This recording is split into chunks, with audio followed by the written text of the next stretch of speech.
Oi pessoal, tudo bem com vocês? Bem-vindos ao canal, meu nome é Rafaela Granville, eu sou nutricionista e hoje chamei uma convidada muito especial, minha amiga de profissão, se formou comigo, ela também é nutricionista, a doutora Bruna Segatti. Ela tem especialidade em nutrição clínica e funcional, especialidade em segurança dos alimentos... Segurança alimentar e qualidade nutricional. Hã? Segurança...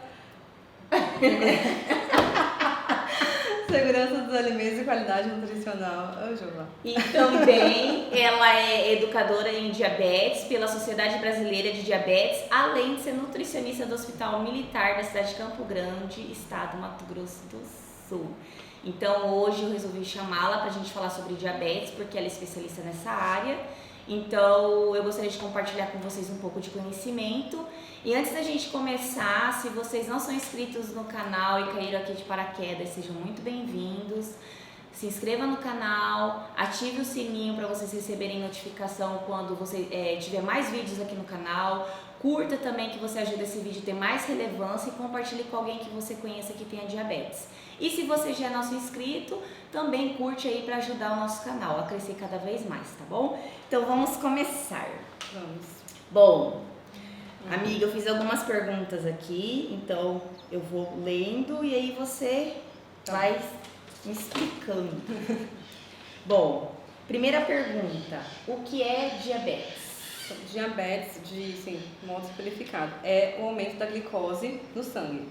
Então, se você faz um exame de glicemia em jejum e o resultado é acima de 126, é diagnóstico de diabetes. Se fizer uma glicemia ao longo do dia, qualquer horário, e der acima de 200, também é diagnóstico de diabetes. Ok. Então, assim, só a grosso modo, isso que significa ter diabetes, a glicose estar aumentada no sangue. Ok, então tá. E quais são os tipos de diabetes e qual a diferença entre eles? Então, os tipos mais comuns de diabetes tem o tipo 2, né, que é o tipo mais comum que existe, a maioria das pessoas que são diabéticas tipo 2. Tem fator genético associado, né, por exemplo, se o seu pai é diabético, você tem também 50% de chance de desenvolver diabetes em algum momento da sua vida. E está associado também a sobrepeso, obesidade, estilo de vida, se a pessoa é fumante, alimentação, sedentarismo e outras doenças associadas, com pressão alta, por exemplo, também. Então, é o tipo mais comum que tem, né? A maioria da população diabética é diabética tipo 2, né? E também existe o tipo 1. O tipo 1 geralmente ele aparece mais em crianças, adolescentes ou adultos jovens. O diabetes tipo 1 ele é uma doença autoimune. O que isso quer dizer? Que o nosso corpo ataca ele próprio. Então, as nossas células de defesa atacam as células beta que produzem a insulina no pâncreas. Okay. Então, as nossas células beta que são produtoras de insulina são atacadas e progressivamente vai caindo essa produção de insulina e a pessoa se torna diabética, né? A glicemia vai subindo, até que ela descobre, né, vamos dizer assim, que é diabética. E geralmente isso aparece na infância, né? Mas não é regra. Pode aparecer na adolescência ou até adultos jovens, até 35 anos, pode aparecer também. E no caso do diabetes gestacional também? Então, o diabetes gestacional, ele como o próprio nome já diz, ele aparece na gestação. Podem ser mulheres que têm uma predisposição, né, tem uma predisposição genética familiar para ser diabética, e na gestação, por conta dos hormônios, né, enfim, alimentação também, pode desencadear um aumento da glicose no sangue. Então, o diabetes gestacional, geralmente, ele aparece na gestação e depois que o bebê nasce, depois de um tempo, ele tende a desaparecer. Porém, essa mulher tem uma grande chance de se tornar diabética no futuro. Entendi. E você tinha comentado também comigo que a criança pode nascer acima do peso também, Isso, né? De mães que têm o diabetes gestacional. Isso, então assim, bebês grandes, mais de 4 quilos, 5 quilos, às vezes a gente vê notícias, né, de crianças que nasceram com 6 quilos. A primeira coisa que eu penso é que a mãe é diabética. Sempre penso isso. Porque uma mãe diabética que não tem um controle glicêmico correto, vai ter muita glicose circulante. Então, essa glicose circulante vai para o bebê. Então, o bebê vai absorver bastante glicose, vai aumentar de tamanho. Então, são aqueles bebês grandes, né? Macro bebês que nascem muito grandes. e geralmente são associados a mães que têm diabetes gestacional. Outros tipos de diabetes também, né? Então, um cuidado que tem que ter com o bebê ao nascer é que esse bebê está acostumado a ter muita glicose circulante. Quando ele sai da mãe, né, quando ele nasce, ele pode ter hipoglicemia, porque ele não vai ter mais disponível toda essa glicose que ele está acostumado. Então, esse bebê tem que ser monitorado depois que ele nasce, para que não ocorra a hipoglicemia, que pode ser grave, fatal em bebês recém-nascidos. Mas aí, no caso, essa criança que ela nasceu com esse peso acima, ela pode vir se tornar um adulto obeso ou ela pode depois, mais tarde, ir emagrecendo, perdendo esse peso, então, normalizando? Tem uma chance dessas crianças, né, que são filhos de mães que tiverem diabetes gestacional, serem diabéticos ou terem sobrepeso e obesidade no futuro. Não que eles, assim que nascerem, vão continuar sendo bebês gordinhos, mas tem uma tendência de que no futuro eles desenvolvam esses tipos de doença. Ok, então vamos lá. E quais são... esse aqui eu já perguntei também, né, que a gente estava falando agora do diabetes gestacional. E você sabe me dizer por que a gestante ela pode vir a desenvolver o diabetes gestacional? Porque a gestante... Então, como eu falei, pode ter fator genético associado, é por conta também da questão hormonal que a mulher está vivendo naquele momento. Então, é comum que haja, né, uma elevação da glicemia acontece muito, né, nesse período da gestação. Tem um exame que é feito na gestante que chama curva glicêmica. Essa curva glicêmica, onde vai ser diagnosticado, né, o diabetes. Se a mulher tiver uma elevação na curva glicêmica, a produção de insulina não estiver adequada, né, então é diagnosticado ali a diabetes gestacional. Então, em alguns casos, o médico pode só orientar que procure um nutricionista, que adequa a dieta, ou em alguns casos pode entrar também com medicação. Entendi. Então tá. E o pré-diabetes? O que é o pré-diabetes?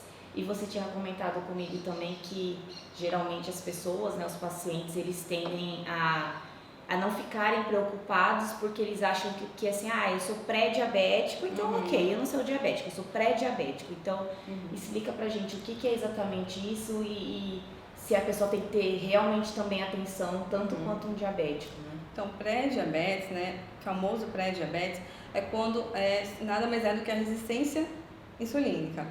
Então, a pessoa, ela tem uma insulina, ela tem uma produção de insulina, só que essa produção de insulina não consegue atingir direito, né? Não consegue trabalhar direito e por causa de uma barreira, alguma resistência.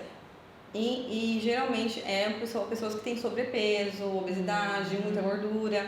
Então a gordura pode causar resistência insulínica. E o pré-diabetes, eu digo que ele é não é levado a sério, na verdade, né? Então a pessoa vai ao médico, o exame lá de glicose é 110, 115, aí o médico fala assim, toma cuidado, você é pré-diabético, muda a sua alimentação e volta daqui a um ano, né?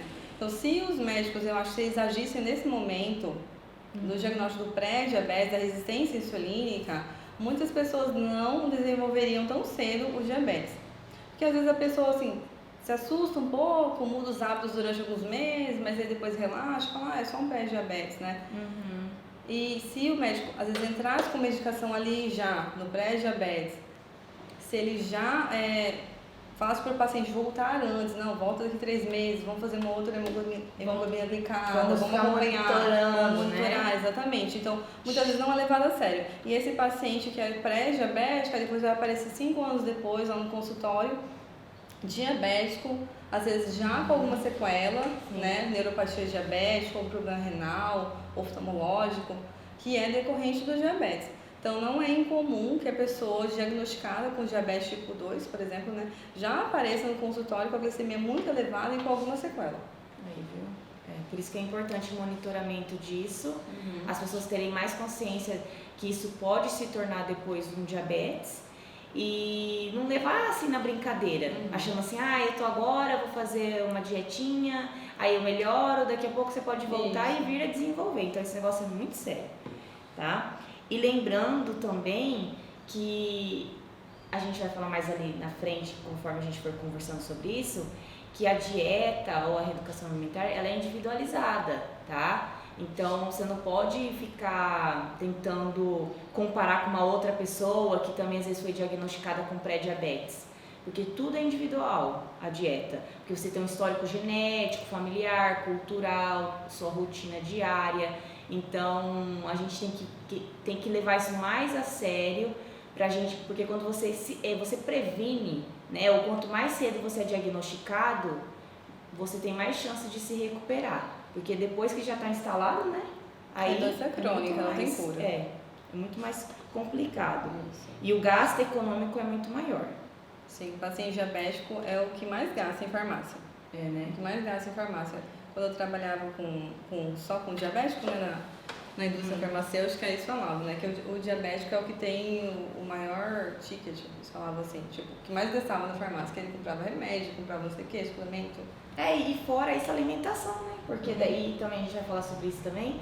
A alimentação, porque aí a pessoa tem que ter todo um cuidado do que ela vai comer e assim por diante. Então, se você tenta ter uma alimentação um pouco mais regrada, ok, você vai até, às vezes a gente gasta um pouco comendo coisas mais saudáveis, verduras, legumes, entre outras coisas, mas depois que você tem algum problema crônico, aí é diferente. Às vezes você tem que ter uma alimentação muito mais especializada ali para aquela situação que você está vivendo, né? Sofrendo ali.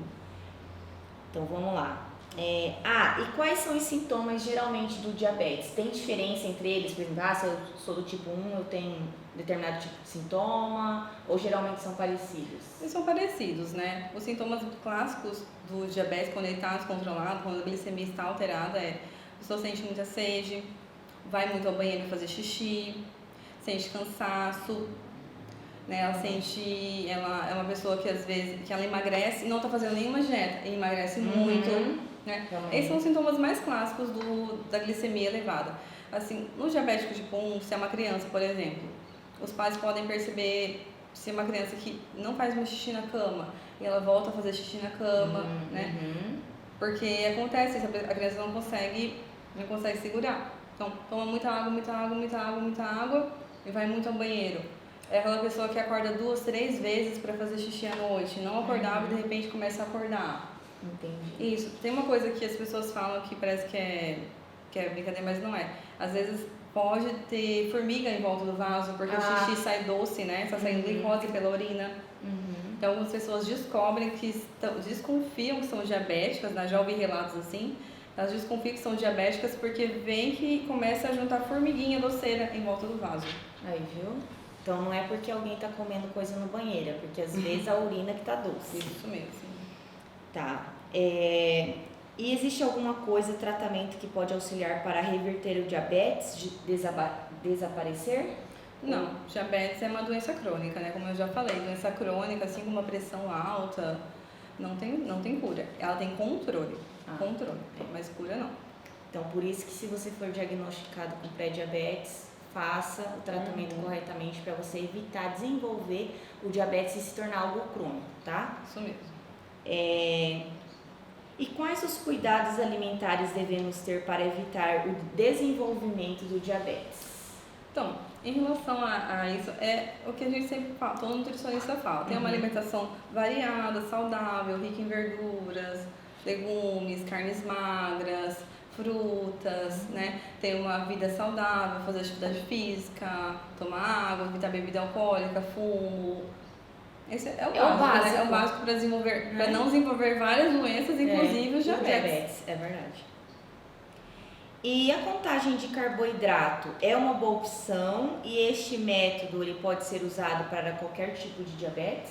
Sim, a contagem de carboidrato ela pode ser usada por todos os tipos de diabético, porém cada um de uma maneira. Por exemplo, o diabético tipo 1. O diabético tipo 1, o tratamento dele é somente insulina. Então usam 2 tipos de insulina, geralmente o diabético que usa canetas de aplicação ou seringas, né?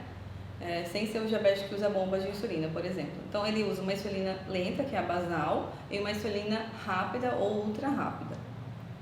Então, na contagem de carboidratos, a pessoa ela vai contar quantas gramas de carboidrato ela vai comer numa refeição. Por exemplo, eu vou tomar café da manhã, vou comer um pão, um copo de suco de laranja e um pedaço de mamão.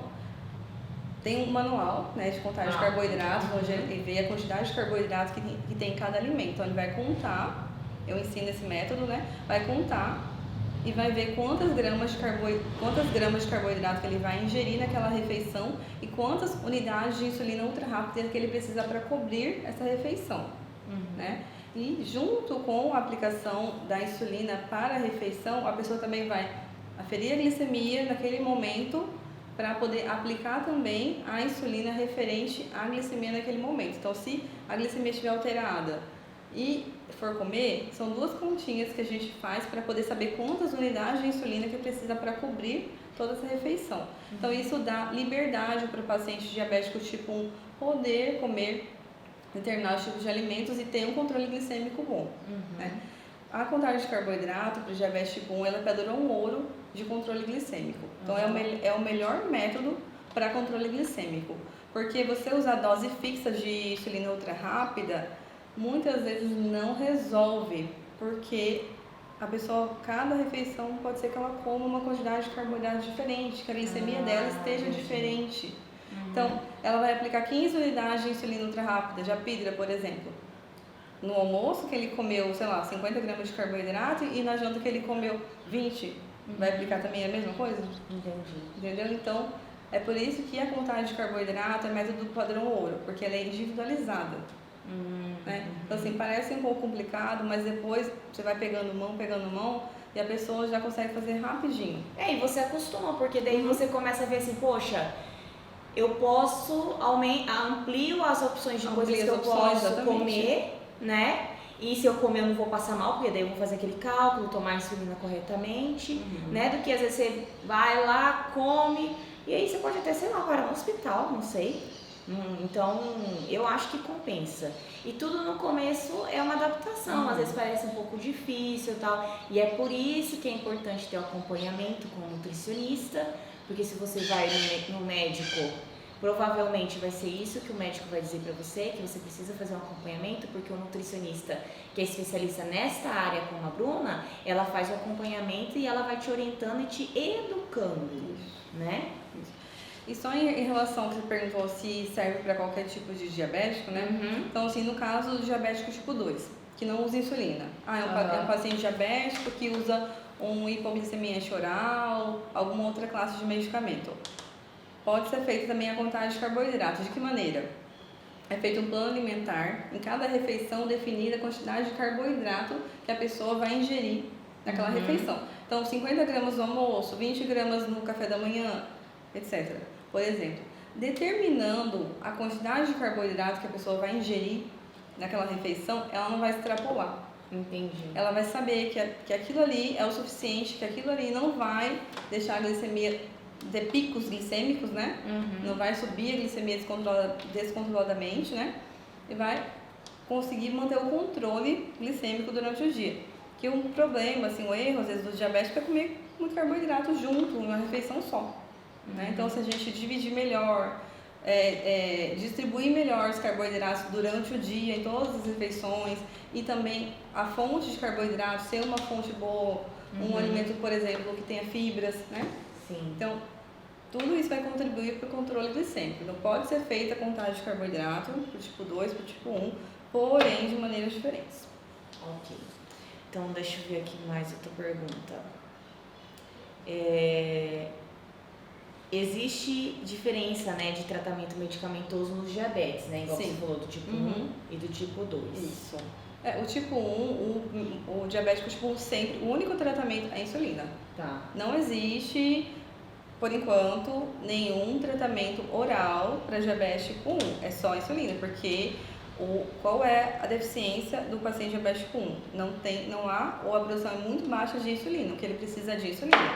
Então, ele é feita a aplicação de insulina exógena, né, pelo próprio paciente, para que essa insulina pegue a glicose, leve para dentro da célula e produza energia. Então, o diabético tipo 2, existem várias classes de medicamento, inclusive a insulina que ele pode usar também. Nossa, Temos que tinha. Então, assim, existem hipoglicemias orais, medicamentos que fazem com que o pâncreas produza mais insulina. Então, existem várias classes de medicamentos para diabetes. Ah, legal. Então tá. Uma pessoa pré-diabética pode usar insulina? Não é necessário. Tá. Não é necessário. E geralmente na sua atuação nessa área de tanto lá no hospital militar ou no consultório, qual o tipo de diabetes que é mais comum? Tipo 1, tipo 2. Tipo 2, né? Tipo 2, com certeza, né? Então, assim, o público que eu atendo no hospital, geralmente, ele é muito idoso, né? A população é bem idosa que atende no hospital. Então, geralmente, o diabetes tipo 2 aparece também em idosos depois dos 70, 75 anos. Então, como a gente atende muito paciente super idoso, acima de 80, 90 anos, muitos deles são diabéticos tipo 2. Tipo 1 é mais raro de aparecer. E por que você escolheu atuar nessa área, amiga, de diabetes? Porque é uma coisa que você gosta? Ou que foi assim, você caiu de paraquedas e acabou gostando? Ou alguém da sua família? Assim, minha família toda é diabética, mas não foi por causa disso, né? Meu pai minha avó, enfim. Mas assim, em 2014 eu voltei a morar em Campo Grande e eu passei no processo seletivo que uma amiga nossa indicou para uma empresa que estava precisando de uma nutricionista que fosse educadora em diabetes. Eu não sabia nada sobre o assunto, não sabia fazer contagem, sabia o básico sobre diabetes, igual todo mundo que se forma, né? E aí eu fui entender, né? Então o que eu fazia? Eu era educadora em diabetes. Eu ia até a casa da pessoa, ensinava como que utilizava a insulina, tanto a basal, né, quanto a insulina ultra rápida, que era do laboratório que eu trabalhava. E junto com isso, eu também precisava atender o paciente para orientar sobre a contagem de carboidratos e alimentação. Então, eles queriam que fosse uma nutricionista. Entendi. E por isso que eu comecei a atuar nessa área. Eu fiquei 4 anos atuando exclusivamente só com diabético. Então, eu atendi muito diabético tipo 1, assim, que é um mundo à parte, assim, muito interessante o tratamento, o controle glicêmico, sabe? Todas as novidades que tem para o diabético tipo 1 hoje no mercado, de controle glicêmico, insulina. Então, assim, foi meio que cair de paraquedas, mas eu gostei muito, assim, me encontrei, sabe?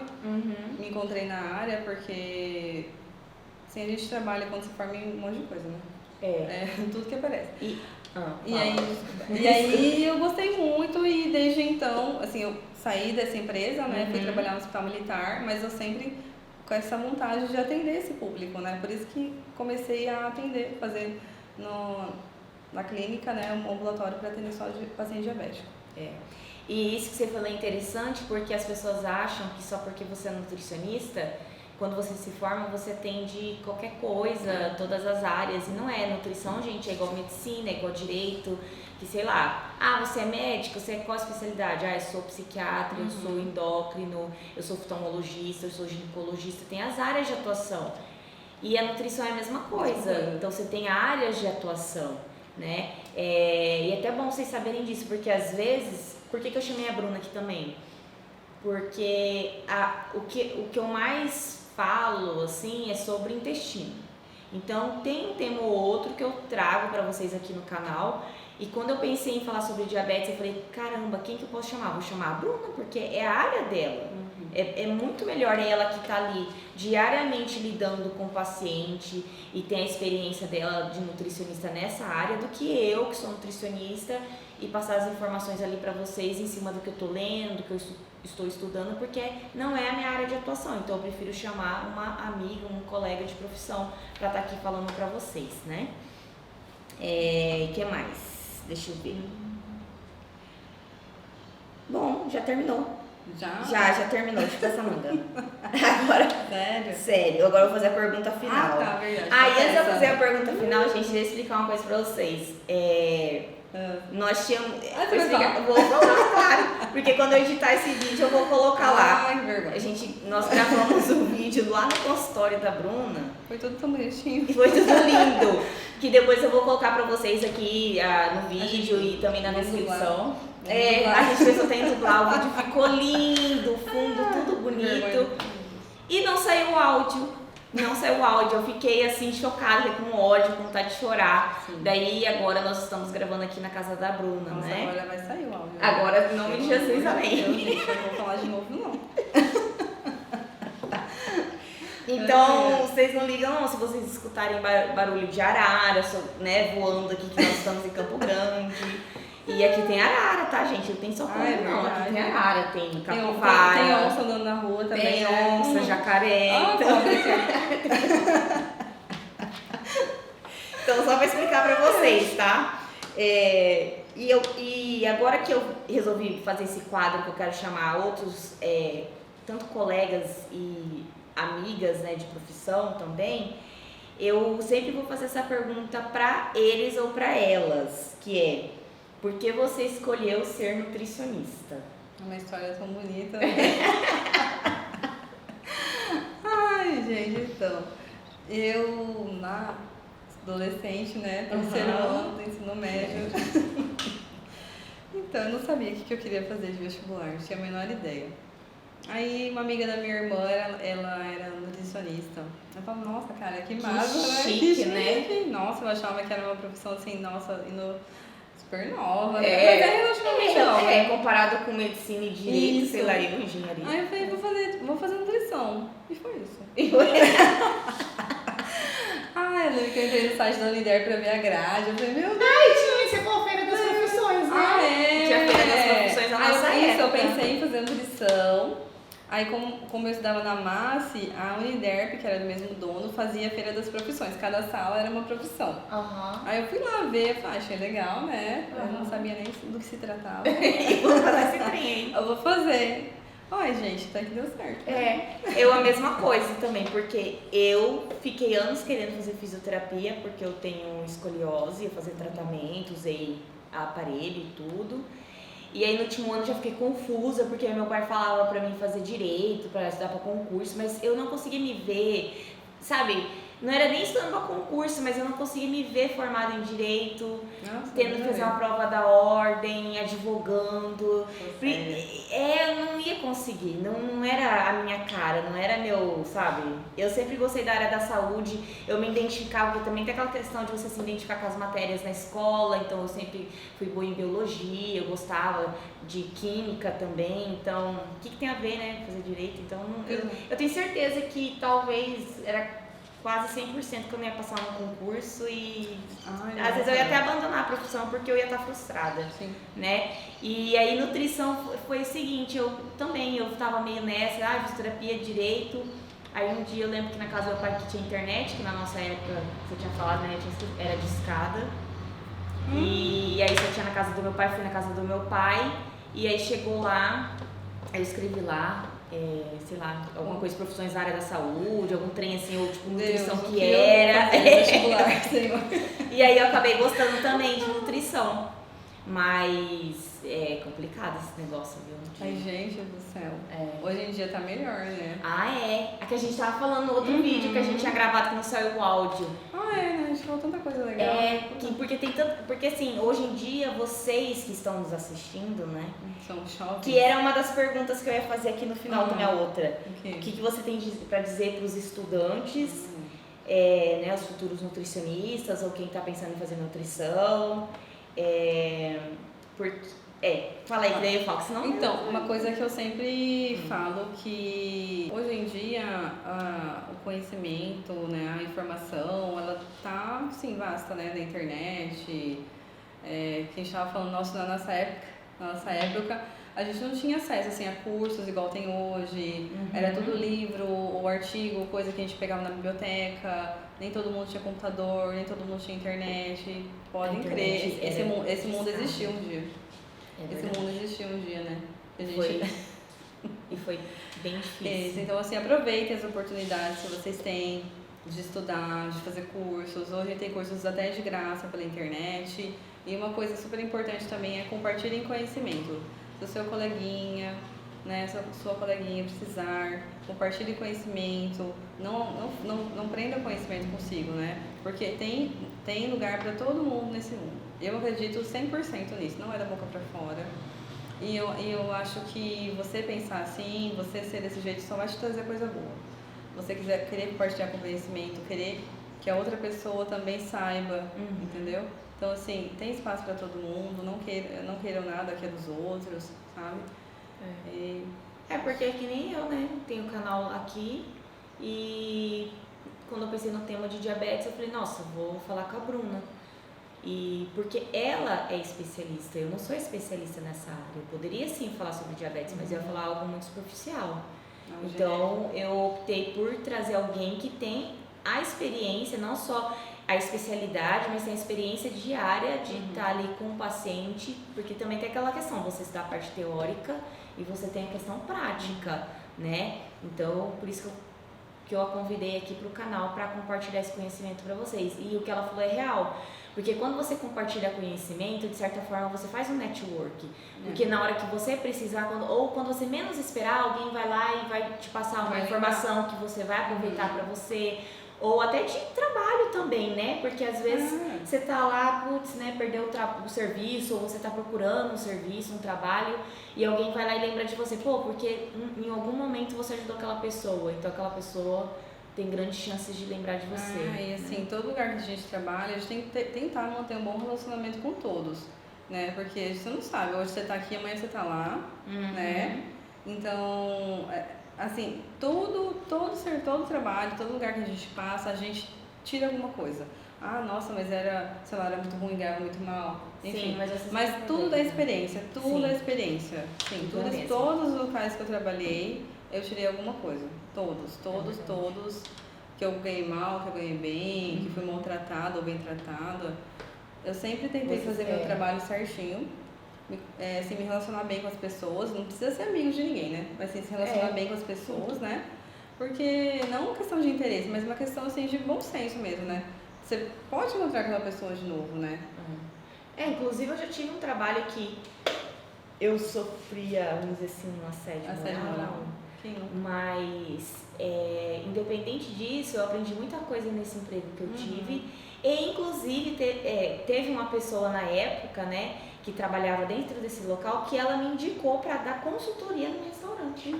Então, quer dizer, por quê? Porque você tem um bom relacionamento com as pessoas. É como a Bruna falou, você não precisa ser amiguinho, mas você ser uma pessoa justa, educada, tratar todo mundo com respeito. Porque para você, como nutricionista, geralmente você trabalha na área de produção, por exemplo, você pode ser às vezes um supervisor, mas você não precisa tratar ninguém mal, ser arrogante. Para você ser um líder, você não precisa ser arrogante, ser mal educado com ninguém, né? Ainda mais se você isso sabe não é ser líder, né? Isso não é ser líder. Porque quando você sabe do assunto, você já quebra a pessoa ali no meio, porque você tem um conhecimento e a pessoa fala, putz, ela sabe do que ela tá falando, né? E é isso, eu espero que saia. Nossa, pelo amor de Deus. Bom, lembrando, gente, se vocês gostaram desse vídeo, se inscreva no canal, ative as notificações para quando sair vídeo novo. E se vocês conhecerem alguém que tenha diabetes, ou seja, pré-diabético, encaminha esse vídeo também, porque é como a gente falou no começo do vídeo, pré-diabetes, se ele tratado de forma correta, você consegue, vamos dizer assim, não desenvolver o diabetes, né? Ou retardar muito o aparecimento, né? Retardar o aparecimento. Porque o diabetes é crônico, né? Se você tem o pré-diabetes, você não cuida, você pode vir a desenvolver o diabetes e ele se tornar crônico, beleza? E o que mais? Se vocês precisam também de atendimento, a Bruna, ela atende tanto presencial, ela está aqui na cidade de Campo Grande, no estado do Mato Grosso do Sul. Endereço da clínica? Ricardo Franco 230, Vila Sobrinho. Nome da clínica? Espaço Anjos Peralta. Anjos Peralta. E ela atende online. Eu vou deixar tanto as minhas redes sociais aqui na descrição, na parte dos comentários, e da Bruna também. Seguem ela lá nas redes sociais. Qual que é, amiga, seu Instagram? Nutri Bruna Segatti. Isso. E você tem Face? Tem, mas eu não uso. Então tá, no Instagram. No Instagram mesmo. E lá tem um link, né? Lá no meu Instagram profissional tem um link que vocês podem clicar e vai direto pro meu WhatsApp. Pode mandar mensagem. Beleza? Que ela atende online em qualquer canto do planeta Terra. Qualquer lugar desse mundinho, se você estiver, estaremos lá. Isso, tá bom? Que ela vai te ajudar, beleza? E é isso aí, gente. Um beijo pra vocês. E até mais. Tchau. Tchau.